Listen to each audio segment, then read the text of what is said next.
नमस्कार, मैं सुनीता कथा मंथन में आप सबका स्वागत करती हूँ। कथा मंथन में आज सुनिए स्वयं प्रकाश द्वारा रचित कहानी पिताजी का समय। अपने घर में मैं परम स्वतंत्र था, जैसे चाहे रहता और जो चाहे करता। मर्जी आती जहाँ जूते फेंक देता, मन करता जहाँ कपड़े। जगह जगह मेरी किताबें बिखरी रहती और लगभग हर कमरे में मेरी चीजें। कभी अचानक कहीं जाना होता तो मुझसे घर में मेरी कोई चीज नहीं ढूंढी जाती, हर चीज माँ मुझे ढूंढ कर देती और मेरे जाने के बाद वह सारे घर में मेरी किताबें, कापियां, कपड़े, जूते, चप्पल, खिलौने समेट कर मेरे कमरे में रखती। लेकिन मेरे कमरे में भी किसी चीज की कोई निश्चित जगह तो होती नहीं थी। कमीज तकिए के नीचे और किताब पलंग के पीछे, मुझे संदूक के नीचे तो घड़ी बाथरूम की शेल्फ पर। माँ ही मेरे कमरे की सफाई भी करती। इतने घनघोर में वे सफाई का पता नहीं किस तरीके से करती थी। ये सब तो मेरे लिए असंभव ही है। लेकिन छोड़ो, यह तो बचपन की बात है। लड़कपन में चीजें थोड़ी और बदल गई। किसी एक लड़क दिन में मैं अपनी किसी चीज को ढूंढ रहा था तो उसके ना मिलने पर मैं माँ पर चिल्ला रहा हूँ, पर पिताजी ने मुझे इस पर डांटा। उस पर क्यों चिल्ला रहा है? जगह पर खुद नहीं रख सकता अपनी चीजें? वह क्या तेरी नौकर है? पिताजी वैसे भी कम बोलते थे और मुझसे तो बहुत ही कम। मेरे बारे में तो वे अधिकांश सूचनाएं माँ से प्राप्त करते थे। राकेश चला गया, राकेश आ गया, राकेश ने खाना खा लिया, राकेश सो गया। मुझसे तो वह कभी किसी काम को भी नहीं कहते थे। मेरी स्वास्थ्य की, मेरी प्रसन्नता अप्रसन्नता की पूरी चिंता करते हुए भी, मेरी गतिविधियों का मेरे बड़े होते जाने के बाद और मेरी बदलती जरूरतों का पूरा ध्यान रखते हुए भी उनका मुझसे सीधा संवाद बहुत ही कम होता था और लगभग ना के बराबर। पिताजी को मेरे चरित्र की चिंता रहती थी कि वह बिगड़ न जाए। वह चाहते थे माँ मेरे चरित्र पर नजर रखे और वह बिगड़ता नजर आए। मसलन पता चले कि मैं दोस्तों के साथ सिनेमा देखने लगा हूँ तो तुरंत पिता को वो सूचित करें। और मैं अपनी जरूरतों के बारे में भी माँ को ही बताता था। माँ पिताजी को और पिताजी मेरे लिए जो चीजें लाते माँ को देते और माँ मुझे। यदि मुझे फीस जमा करनी हो तो मैं माँ से कहूँगा, माँ पिताजी से, पिताजी माँ को पैसे देंगे, माँ मुझे। फीस जमा कर मैं रसीद माँ को दूंगा, माँ पिताजी को, पिताजी देखकर माँ को लौटा देगी, माँ कहीं संभाल कर रख देगी। इनकार और इसरार भी इसी तरह माँ के मार्फत होता था। उससे कहना अभी रुक जाए, उससे कहना इन फालतू चीजों पर पैसा बिगाड़ने की बजाय अपनी पढ़ाई पर ध्यान दे।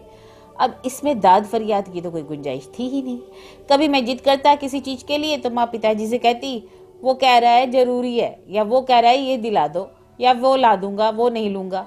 पिताजी ऐसी फरियादें सुन चुपचाप सुन लेते और मान जाते। संतुष्ट ना होने के बावजूद कहीं से पैसा लाकर माँ के हाथ पर रख देते।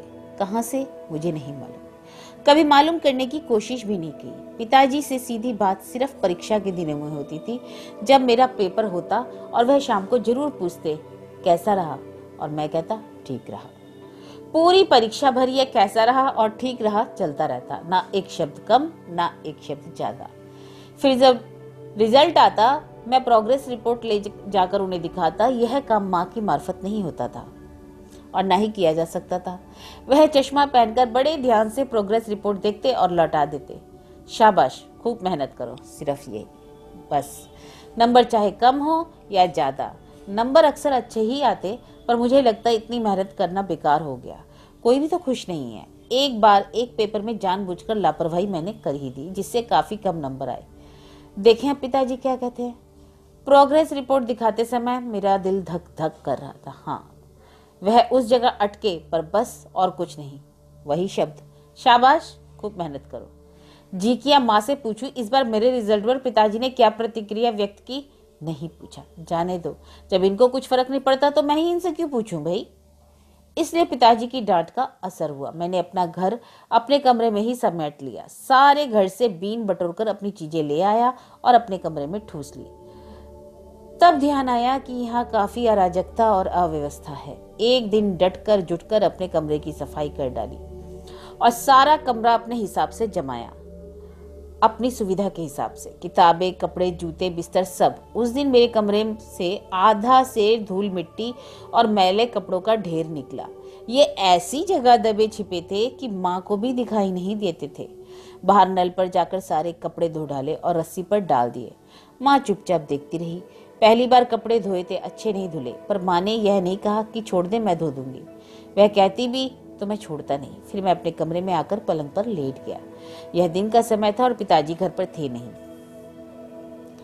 ऐसे समय मुझे लेटना होता तो मैं या तो माँ के कमरे में या ड्राइंग रूम के दीवान पर वहां के गांव तकियों की सारी व्यवस्था बिगाड़ते हुए लेटा करता था, पर आज अपने कमरे में ही लेटा। काफी ठंडक और अंधेरा था। मैंने सोचा काश कमरे के पीछे की तरफ एक खिड़की होती और जहां से मैं पलंग पर लेटा लेटा बाहर के दृश्य देख सकता। नीम का पेड़, गिलहरियां, गाय का रंभाना और दूर किसी लड़की का दौड़ना, चील की ऊंची उड़ान और दूर तक पसरे उगते खेत। मैंने माँ को मेरे कपड़े धोने और मेरा कमरा साफ करने को मना कर दिया।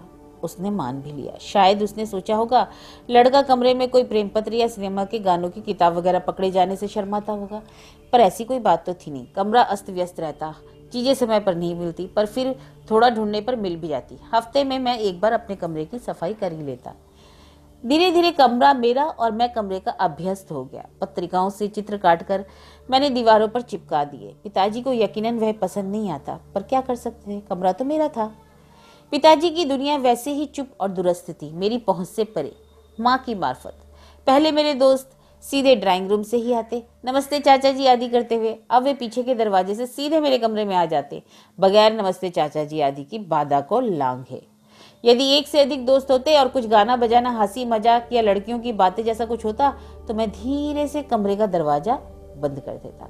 और एक दोस्त सिगरेट पीता था, उसे मैं कमरे में सिगरेट नहीं पीने देता। माँ तो आ ही सकती थी और बात पिताजी तक पहुंच जाती।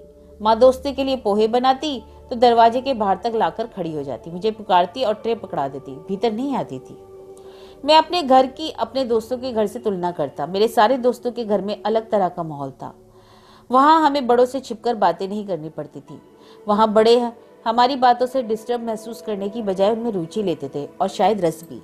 ऐसा कितनी ही बार होता कि हम ड्राइंग रूम में ही बैठा लिए जाते और कॉलेज की गतिविधियों पर, राजनीति पर, समाज के किसी भी विषय पर खुलकर बातचीत होती, हंसी मजाक तक हो जाता था। एक दोस्त के पिताजी तो घुसते घुसते ही पूछते, क्या खबर है आज की? अरे वहां जाओ तो आज का अखबार देखकर जाना पड़ता है। कभी कभी दोस्तों की मम्मियां भी वहां आकर बैठ जाती, अपनी सब्जी काटती रहती, बुनाई करती रहती और बातों में हिस्सेदार बन जाती। कभी कभी तो ऐसा होता कि मैं किसी दोस्त के यहाँ गया हूँ और दोस्त नहीं है। जब मैं बाहर से ही लौटा नहीं दिया गया, अंदर बुला लिया गया और मम्मी से या पापा से बातों में उलझ गया, और फिर दोस्त आ गया या नहीं आया तो भी मुझे यह नहीं लगा कि यह अपना चक्कर फालतू हो गया। बेशक बेशक बेशक ऐसा माहौल सारे दोस्तों के घर में नहीं था, कुछ के ही यहाँ था। और सच पूछो तो दो दोस्तों के घर जो अपेक्षाकृत संपन्न थे, एक के पिता डॉक्टर थे और दूसरे के रिटायर्ड इंजीनियर। बाकी दोस्तों के पिताओं को या तो मैंने देखा ही नहीं था और जब भी देखा तो परेशान ही देखा था, पता नहीं किस लिए। एक आध ने तो मेरे ही सामने दोस्त को डांट दिया था, पर इन दो दोस्तों के घर का माहौल मुझे बहुत अच्छा लगता था और मैं सोचता था कि ऐसा माहौल हमारे घर में भी क्यों नहीं हो सकता। हमारा घर तो पूरे खानों में बटा हुआ था, अस्पृश्यता की तरह, एक घर में जैसे कि 3 घर हों। मेहमानों और पिताजी के लिए बैठक थी। वहां की किसी व्यवस्था पर माँ का दखल नहीं था। छोटी से छोटी चीज के लिए एक जगह निश्चित थी, कलम यहाँ तो कलम यहाँ, चश्मा वहां तो हमेशा वहां ही। सब कुछ अंधेरे में भी मिल जाता था। घड़ी में चाबी भरने का समय तक निश्चित था। मेरा कमरा था। सारा कुछ जोड़ घटाने के बाद माँ के हिस्से में सिर्फ रसोई बचती थी। रसोई में उनका साम्राज्य था। वहां जो भी रखा है उन्होंने अपनी मर्जी और सुविधा के हिसाब से। माँ अचार के मर्तबानों पर कपड़ा बांधती थी और माचिस को हमेशा प्लास्टिक की खाली थैली में रखती।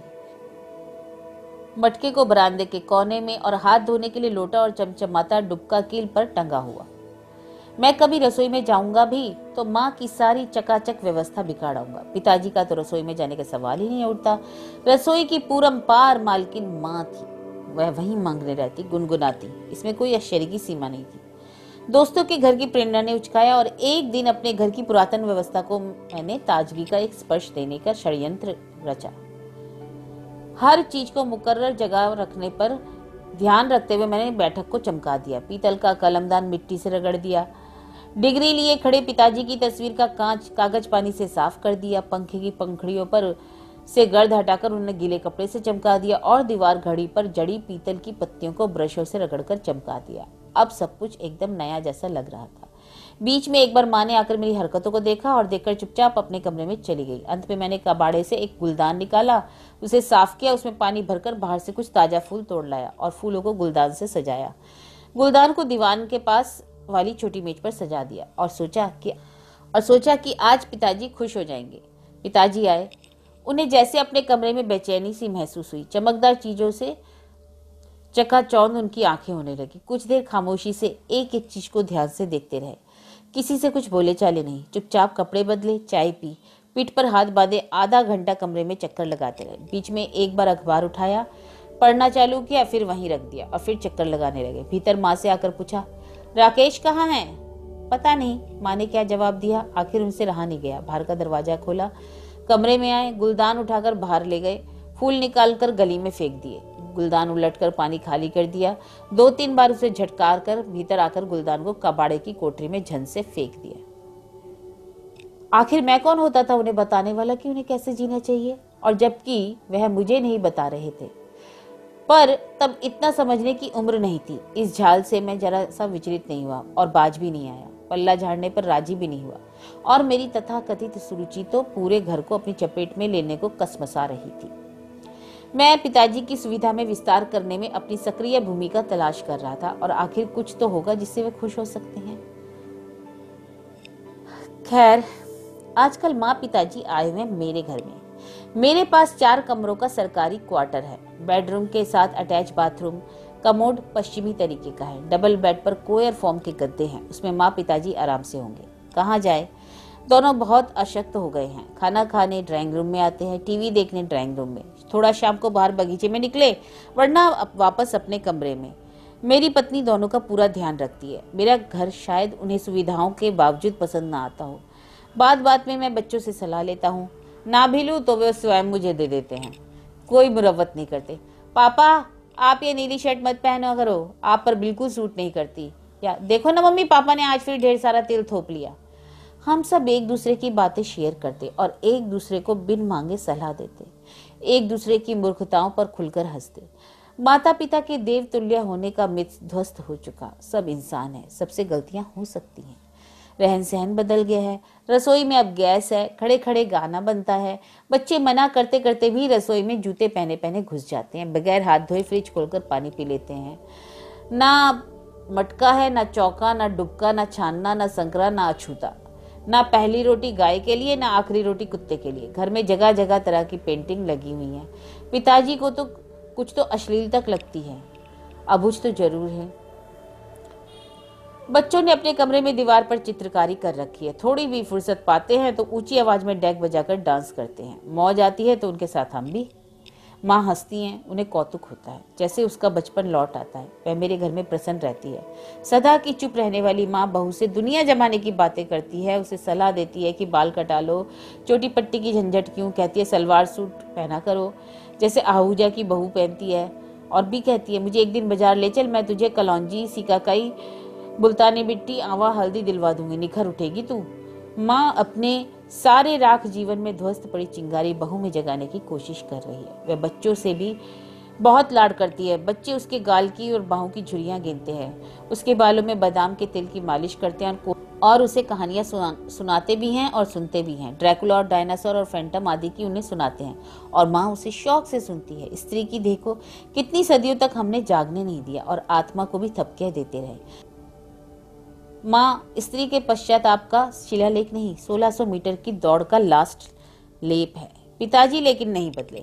संवादहीनता किसी तरह नहीं टूटती। पानी भी चाहिए तो माँ को आवाज लगाते हैं। बच्चों से उनके मन में कुछ नहीं खिलता। क्या मेरे बच्चों को देखकर भी उन्हें अपना बचपन याद नहीं आता होगा? पता नहीं, याद नहीं आता या कभी उन्होंने उसे हवा में उछाला हो या कंधे पर बिठाया हो। अपने ही बच्चों से लाड़ करना उन दिनों घटिया हरकत मानी जाती थी। गुमसुम ड्राइंग रूम में बैठे रहते हैं और मेरे कोई मिलने वाले आ गए तो चुपचाप उठकर धीरे धीरे अपने कमरे में चले जाते हैं। कभी कभी अपने ही हाथों से अपने पैर दबाते हैं। उन्हें मेरी शेविंग क्रीम पसंद नहीं, दाढ़ी के साबुन की गोल बट्टी ही उन्हें ठीक लगती है। मैं चाहता हूँ कि और कुछ नहीं तो हम राजनीति पर ही बात करें। होता तो लेकिन यह है कि तबीयत कैसी है, ठीक है, दवा ली, हाँ, फिर लानी है, नहीं, बाजार जा रहा हूँ, कुछ लाऊं, अपनी माँ से पूछ लो। बार बार लगता है कि पिता खुश नहीं है, लेकिन यह उनका घर नहीं, मेरा घर है। लेकिन घर घर है या समय है।